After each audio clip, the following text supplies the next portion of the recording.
Hi, everybody. Raina here from Blue Cypress for our next episode of Book Banter. This evening, I will be talking with Karin Cecile Davidson. Her novel, Sibylla Drive, came out a couple of years ago, and today we're going to be talking about the Geography of First Kisses, her collection of short stories. I absolutely loved every one of these. They transport me to each location. Her writing is absolutely beautiful, and I can't wait to talk to her a little bit this evening. If you have any questions for Karin, type them in the comments and we will answer them during tonight's event. So without further ado, I'm going to welcome. Hi, how are you? Hey, I'm good. How are you, Raina? I'm amazing, actually. I'm having a great day despite all of the oppressive heat here. Oh boy. How about you? It's actually cool here. It's been a really cool couple of weeks with some nice rain, and we did have a little bit of heat earlier on, but nothing like New Orleans. We're not getting humidity. I'm rarely envious of cooler weather. I do like warmer weather, but the last week and a half has been a lot here. I've signed up for the emergency. We have emergency alert, but we have NOLA ready. And that's this whole other just New Orleans centered sort of emergency texting system. And every day, except for the last 2 days, for a week and a half, 2 weeks, I've gotten an alert every morning that it's going to be feels like over 100 degrees. Don't go outside. Don't take a walk. Check on your neighbors. And I'm like, that's too hot. Yeah. I remember those days well. Driving around at midnight when it's 87. Yay! Right? And a little less humidity. It's the humidity. That you're exactly right. The humidity is what makes it better. And I love people from out of town, up north especially, or out west, like the Pacific Northwest, and they'll visit and it'll be so hot. And I'm like, but wait, when the sun goes down or in the shade, and they're in the shade going, no, Raina, this did not get better. I'm like, no, you don't understand. It is better. You just can't feel it. It is better. It is better. So I very much liked your first book, Sibylla Drive, and then I've had the opportunity to read The Geography of First Kisses, and I think each one is my new favorite. Actually, I very much liked Sibylla Drive, but Geography of First Kisses hit me right in the right way, and I love to travel. And each of your stories kind of usually takes us to a different location, and I kind of loved that. I'm wondering the stories that are set in New Orleans or in Louisiana, that makes sense.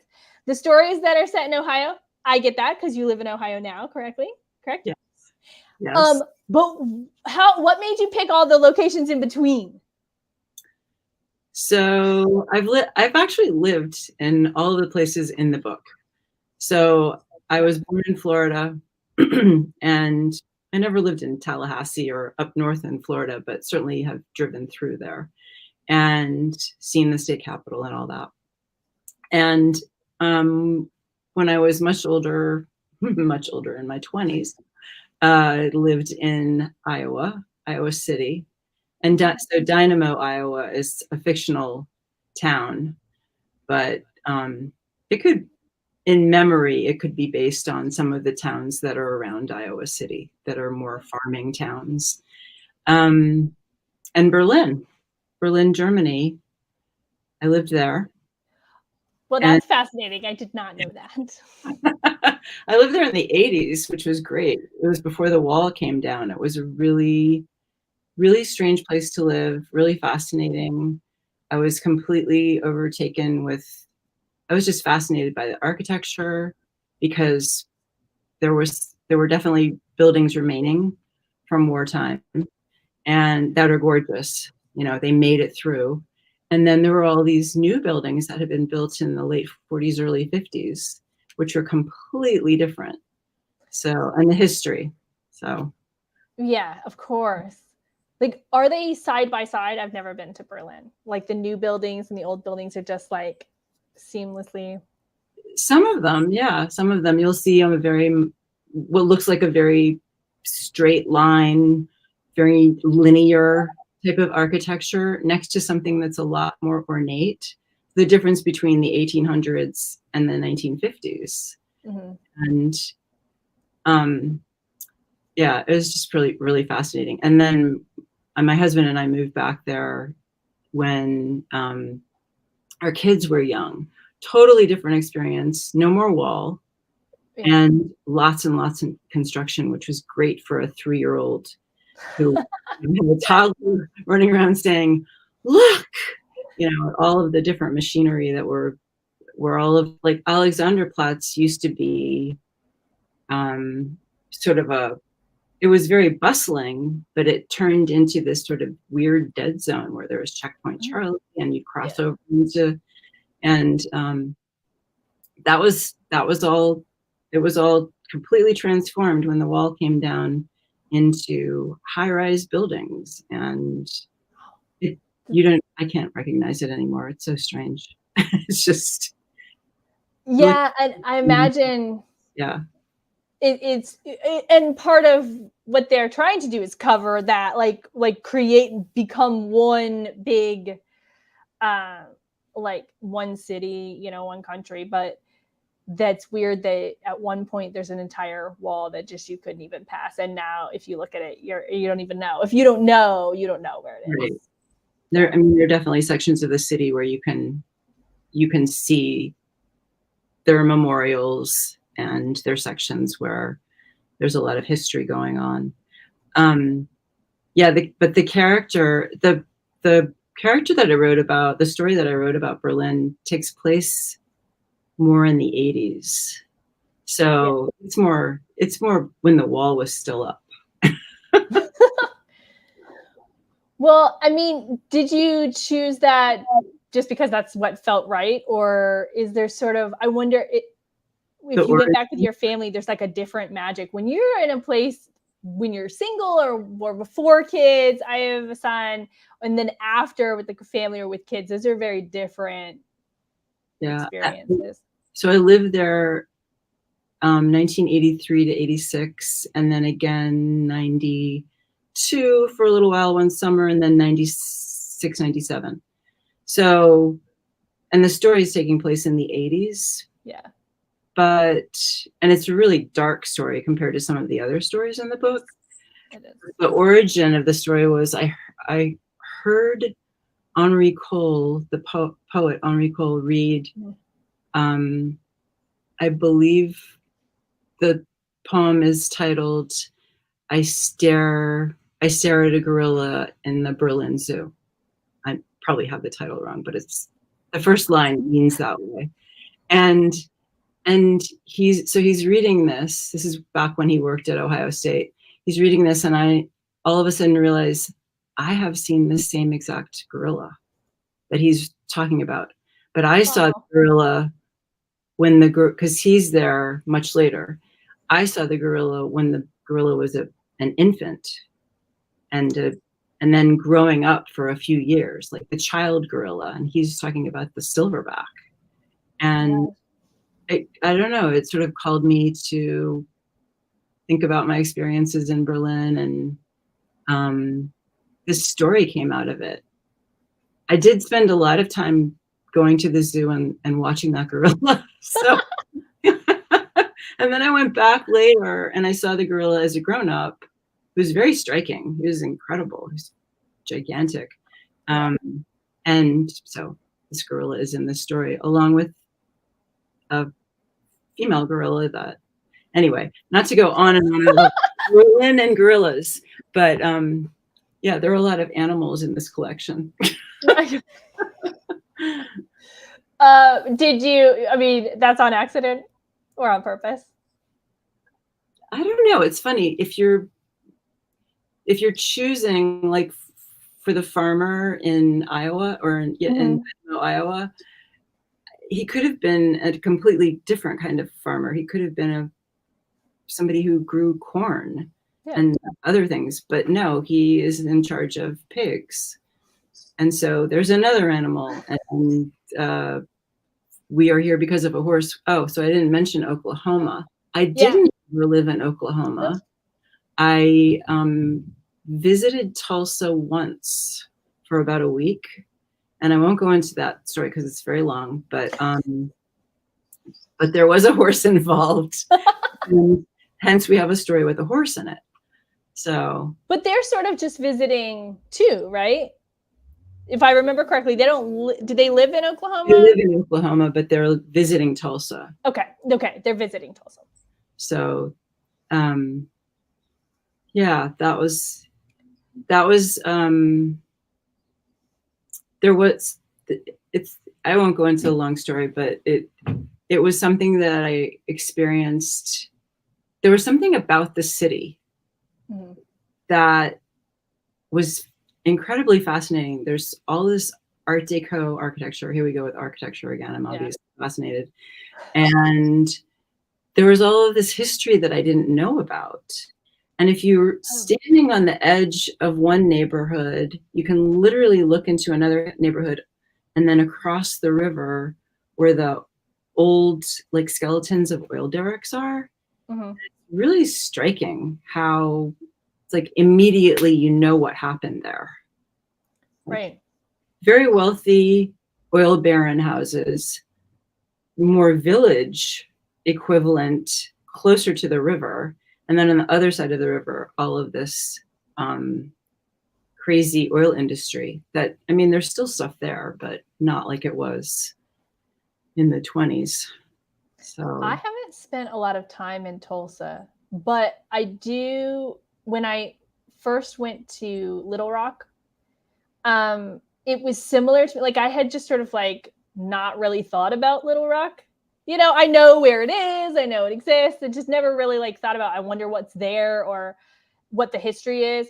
And then I was there for like 4 or 5 days one time, and the same sort of idea where I was like, wow, how have I let this place just not, how have I not given it a second thought? There's so much history in Little Rock.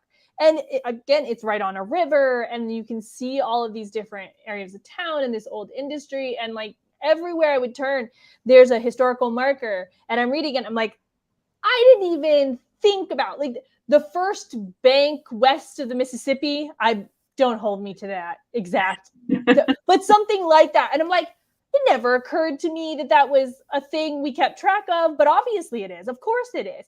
And here it is. Here's the building that was the first, bank on the west of the Mississippi. And it's history that I never considered being a thing, but Little Rock's great. I love hanging out in Little Rock now. I've been like 3 times now since I was kind of stuck there for a week.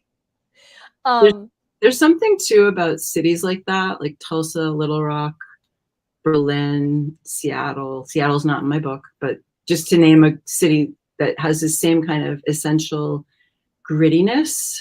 Yeah. Where there may not be a whole lot of confluence involved as far as waterways goes, but I think in these particular places there is, and that kind of adds to it, because there's like in New Orleans, there are wharves and things that happen along the riverbanks that you sometimes don't want to know about. Yeah. And then lovely picnics and gorgeous scenery as well. So it's just interesting how you can push something amazing like what the oil industry, as much as I disagree with what they've done in the past and are still doing, in terms of energy and all of that, and also like the destruction of the environment. But when you take the wealth and you put it into the arts, and there's so many incredible museums in cities like that, whether it's Seattle, Tulsa, Berlin, whatever, and just to have the melding of this greediness with the support of the arts and these amazing places that are cultural places to go. Yeah. That's, I hadn't really thought of it that way, but it's true. A lot of times, anytime there's a big, huge money-making industry in Seattle, like the logging industry, for sure, and these people are looking for somewhere to, how do they use their money? And, Tulsa's like, hey, we need an art museum. And they're like, great, put my name on it. Here's $1 bajillion. And you have all these opportunities for that, Right. That like push to all kinds of arts. Yeah, that's one of the things I love about New Orleans so much. It's that you can, being any kind of artist is just absolutely an acceptable career. I'm originally from Fort Myers, Florida, so there, if you want to be any kind of artist, the question is, okay, but what are you really going to do? Like, what's your, backup career? What are you going to actually go to school for or whatever? And here, there's not that second question. Oh, I'm going to play trumpet. Amazing. Where can I see you? Like, when are you playing next? Right? They do that with authors too. I'm a writer. Amazing. What did you write? Like, where can I see your stuff? Are you reading anything anywhere recently, coming up? That's like, and I love that, just like, it's completely a viable career, just like a lawyer or a teacher or anything. I love it. We have 2 questions really quick. Martin, hi, it's Martin from Madison, Wisconsin. I've been to Tulsa and Karin's right. My question is, did writing these stories cover a long period of your writing life? Oh, the seeds of them were probably in my mind for a long, long time, for decades. But the actual writing happened within 10 years. I wrote this book at the same time that I wrote Sibylla Drive, which is crazy. I started writing the stories, and then I started writing some other stories. And then I was in a grad school program, MFA in creative writing at Lesley in Cambridge, Massachusetts. And my advisor said, do you understand that you're writing a book of short stories? That's true. But you're also writing about 3 different novels. And so you're writing chapters in all these different directions, but you're also writing these short stories. So you need to choose one. And I chose to write the novel, but I got stuck on the novel for about a year, and I went back to the short stories. So I wrote pretty much all of these short stories while I was writing Sibylla Drive, except for maybe 5 of them. So maybe there are 14 in the collection. So about a third of them. Wow. Outside. That's, did you know that some of them were connected, or did it take someone from outside going, hey, have you thought about this? These look like they're the same. They might go together. Yeah, I intentionally wrote about a different character from this one story that I had written, which I don't remember which chapter, where it falls in the novel, but it was the first story that I wrote. It's, if you think about all the different perspectives in the novel, it was a rainy story. Okay. Whereas in the actual novel, Lulu starts the book. So, so there was that going on. And I thought, after I wrote the rainy story, who is this girl Lulu and what is her deal? So I wrote a Lulu story, and then I wrote a Saul story, Lulu's brother, and that's when my advisor said, I think these are chapters. So you might want to think about, putting a hold on writing them as linked stories or whatever you had in mind originally. And said, I really didn't have anything in mind. You're like, I'm just trying to turn in work when I'm supposed to turn in work and like see what happens. Yeah, exactly. Yeah, I love it. So Linda has some writing questions as well. When and where do you get your writing time? Like for part of your writing routine? So I'm a really bad example of a writer who sits down every morning at her desk and makes things happen. So I was in the middle of writing the last draft before first readers for a novel in progress that I'm working on. And the story collection won a prize. Yay. And all of a sudden, yay!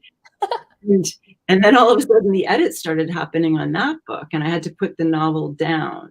So here I am working on revising something that with each story, I've already revised each one 10 or 20 times. So here I am doing it all over again that I thought was finished.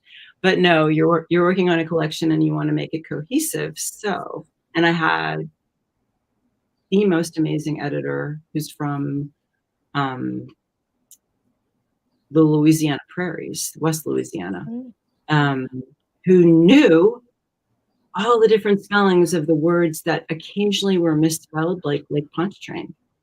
Remember the PONTCHR train. Because a spell check will not help you with that. No. And there were just she's there's a story called In the Great Wide, which takes place in New Orleans, which involves a Catholic family and a whole community of Catholics. And she helped me figure out some things about that I wasn't sure about, and which were mostly, do you capitalize this when you're referring to a priest, or that if you're referring to a nun, and so she was immeasurable in all the things that she did. And so, your question. Finally, I spent a year not coming to my desk and writing because I was constantly working on this book. That's how long it took. It was literally like a month before the book went to final press at Ingram that we stopped. And I think that was 10 months in. And then I've been doing content writing to promote the book, and then doing a book tour. This is my final event. Yay! I'm so excited that it's with Blue Cypress Books too, because it means a lot to me. One of my favorite stores ever. Oh, thank you. Yeah. This is sort of my dream for virtual events, is that when COVID was at its height, we all virtual events everywhere all the time. And one thing that I really noticed is that we could get into places that you can't get to with a book tour, like a physical book tour, because there are plenty of small towns that don't have bookstores. Or if you're going to you've got 5 dates, you're not going to hit everywhere, and you're going to hit usually the bigger places, or maybe your hometown and where you grew up. It's these different things, and they're always going to be usually are the same, like 15 places, and they're also usually kind of bigger places. So even if there is a small bookstore, in your town, you don't get a lot of traveling authors. And I noticed that we were having a lot of people tune in that weren't from New Orleans at all. They're from somewhere completely different, or a small place. And as everyone started going back out into the world, what you're saying about your book tour, this is what I've envisioned and hoped for the virtual events would continue to be, is that we can tack on to the end of a tour. We can start at the beginning of a tour, something like that, where you go out and you do your tour just like always you used to do, and then you have also a few virtual events to get to those places that you just can't always reach. And so I'm also excited to be part of your full tour, continue that tacking a few virtual events onto each tour for everybody. so we can get out there and see, people can see the authors that they don't normally get to. So, right. The other thing about doing a virtual event is usually you get to see where the author writes. I'm going back to that question again. Mm-hmm. Yes. So this is, I don't know if you can see it. This is the desk where I write. Oh, I love it. And and the pile of books there it's below the original art for Sebalia Drive, is where I put my computer, because I don't have one of those fancy lift things. I have a laptop, so I raise it up on books, and then I'm lucky enough I have a desk with a drawer that pulls out, and I have an external keyboard there, so I'm not killing my hands up here. Yes. It's crazy. And I need to work on that. My desk chair is slowly dying, and it doesn't hold itself all the way up where I need it to for very long anymore. It does this. And I've got to work on that, because I've noticed my hands, they're like doing this more and more, and I'm like, this is not going to work. I need a pillow, or it's time to invest in a new desk chair. I've seen those really cool laptop holders where the keyboard is slanted down, and then but yeah, I didn't get one of those. I got the external keyboard, though. The wireless keyboard is great, and the wireless mouse. And in terms of like getting back to my novel in progress, which will be where I go to my desk every day and write, I'm doing, speaking of New Orleans, Jamie Attenberg's 1,000 Words of Summer. Me too. And I've already spent, I think today is day 6. I've been with you guys all along, everybody out there that's doing it. I'm not writing brand new words, but I'm writing to revise the novel. So there's that. And I am doing that, I would say 3 hours a day. So that's a good stint for right now. I have 300 pages more to go. It's 400 page manuscript, which I was hoping I could trim down, but I'm only adding 2. It's kind of crazy. Well, you go sometimes you do a project and you get it and you're like, well, this is done to me. Now that's when you ship it off to the editor and you go, please don't make me take out too much of this. Like, this is all good, right? It's all good. Yeah. Okay. I'm also doing 1,000 Words of Summer. I haven't been great at like hitting my 1,000 words every day. I've been like catching up, because I'm going at I've had like 4 really long days this week. Just stuff, work at the bookstore, but also like just everything has to happen on that day. So I'm doing something before and I'm doing something after. And so what I've been doing is like writing as much as I can. And then like every other day, every third day, I'm like catching up. Which it's all in the spirit of the experiment. So I hear you. Get my 1,000 words in. Doesn't matter exactly when. Linda has a follow-up question to that too. How does your process, or you kind of mentioned that your process might not have differed much, but I'm going to ask the question as written. How did your process differ between writing short stories and a novel? So have you noticed anything maybe now that you're kind of focusing on trying to write another novel, or? Well, when I started writing Sebalia Drive, since I thought I was writing stories, I was pretty obstinate about it, and I kept writing them as stories because I was afraid of the novel. It was this massive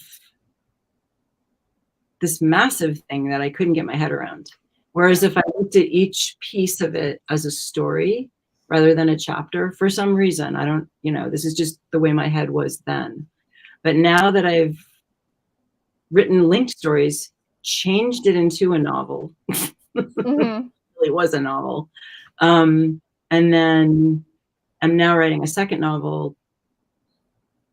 It's very different this time because I know I'm in it for the long run, and I I was very, very unsure about it to begin with, because I'm not sure. I feel like the character is unreliable. But in terms of like doing these small pieces that are like stories, I might finish one of those that, you know, depending on how long it is. If it's a really short piece like Mitsu, that's maybe a week and maybe you're done. But I think Mitsu was more like a month by the time it was all the quirks were out of it. It is a 500-word story, so and then with something much longer like In the Great Wide, that was 10 years altogether. Put it away, back out after 3 years, do some more revision, try to submit it again, and have it come back with rejections and go, oh, I'll stick it in the drawer again. And then after 10 years, it was finally published. I had 3 stories published in 2020, which was the same year that Sibylla Drive came out. Yeah. It was weird. But sometimes the editors are more receptive to more traditional, realistic prose rather than experimental or fabulous, or things that I'm not writing. I'm very sort of old school, heading in one direction. There's some fabulous in some of my stories, but rarely. Like In the Great Wide, there's definitely some fabulism. Yeah, for sure. Well, and one of the things I love is that sometimes there's, in the, hold on, I'm going to look up the title. It's, We Are Here Because of a Horse. You tell us what's up, right? I mean, the title, We're Here Because of a Horse. Okay, right? Like, I feel like I know something going in that turns out to just, that is wild. That story is kind of wild to me. And beautiful and emotional and all this. But I think to myself, like, would I drive even halfway across the state because my husband bought a horse or something from the internet, basically? I'm like, what is happening? You did what? And we're gonna have to do what now? Okay, let's get in the car, I guess, and see about this horse. Like, this the setup alone is sort of, fantastical in a very realistic, like, they absolutely could happen. There's no like magic involved, but at the same time, it's like that edge of reality, like with and I love that, because it does make it feel like it's absolutely possible, but no, but no, it's not, and I genuinely love that about quite a few of these stories, is they're 100% plausible, but some bits of it make me feel like it's almost magical, like it's almost, and you're right, times change, people's reading styles change, with the whatever trend is happening in the world at the time. So they weren't ready for your stories before.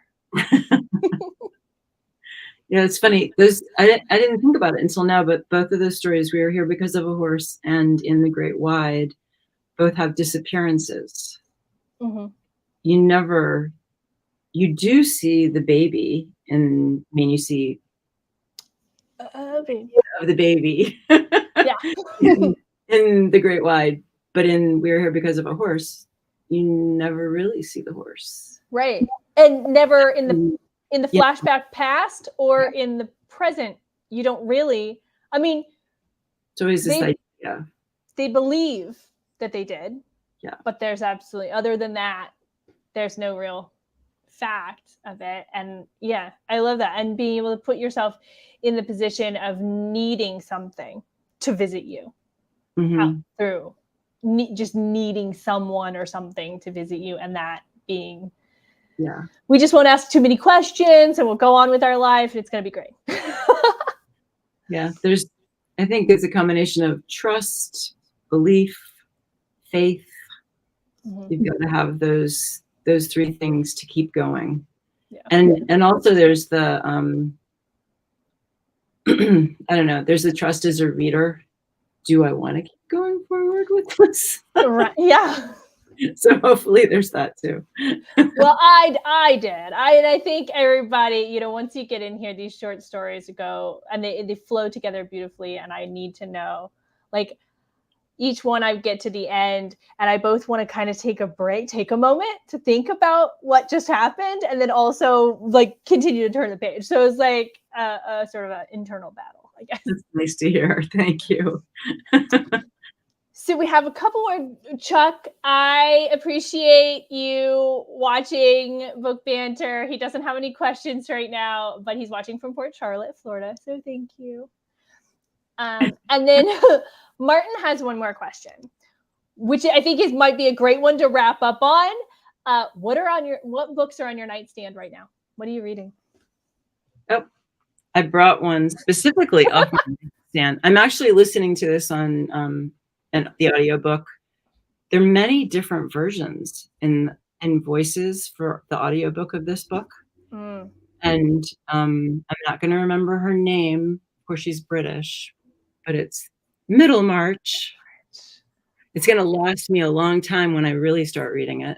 Yeah. And I'll have to have like the super duper reading glasses because that print is tiny. I'll have to get the Coke bottle glasses out because the font is so small. But I have a crush on these books right now because you can literally hold them in your hand. I love those editions. I also have I've been following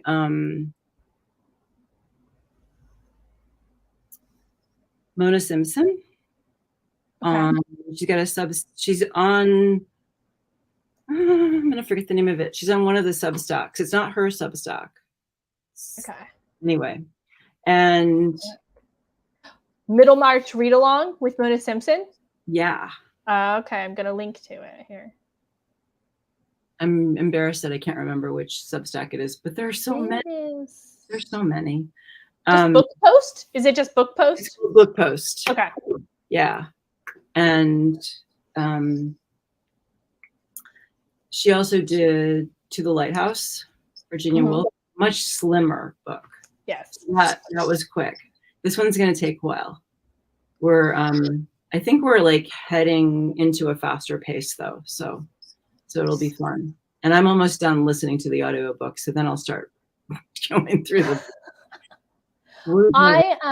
I've never read Middlemarch, but a friend of mine, a former bookseller I used to work with, he read Middlemarch, and then every night he would go on his Instagram stories and tell you like details about the chapter. So I have read Middlemarch vicariously through my friend who read it and then would like talk. Sometimes it would be a couple minutes. Sometimes it would be like 10 minutes. And he would tell you every single thing that happened during Middlemarch. And I was like, thank you so much for doing this, because I'm not a fan of like huge books. I don't read very many. Like if you get over 400 pages, I look at it and I go, oh, one day maybe. And I put that over on the shelf. So Middlemarch was like, I'm probably never getting to this. So thank you, Ben, so much for doing the play-by-play. I don't think he still has it on his Instagram. If he did, I would link to it because it would be helpful for everyone. I would like to do a read along someday with Brad Richard on for Moby Dick. Oh, that would be fun. That would be fun. I think he's taught it so many times that he has passages memorized, if not the whole book. So I think that would be really fun. Yeah. But maybe done reading it. I don't know.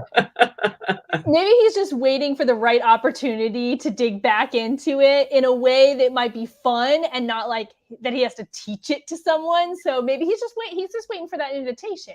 You gotta come up with the way to do it and then let him know, because I bet you he would. And that would be fun. Yes, like I don't have to read Moby Dick. You guys just read along and give me the play-by-play, and I will follow your blog or your Instagram or whatever it is that you are going to you're going to do that. That would be perfect.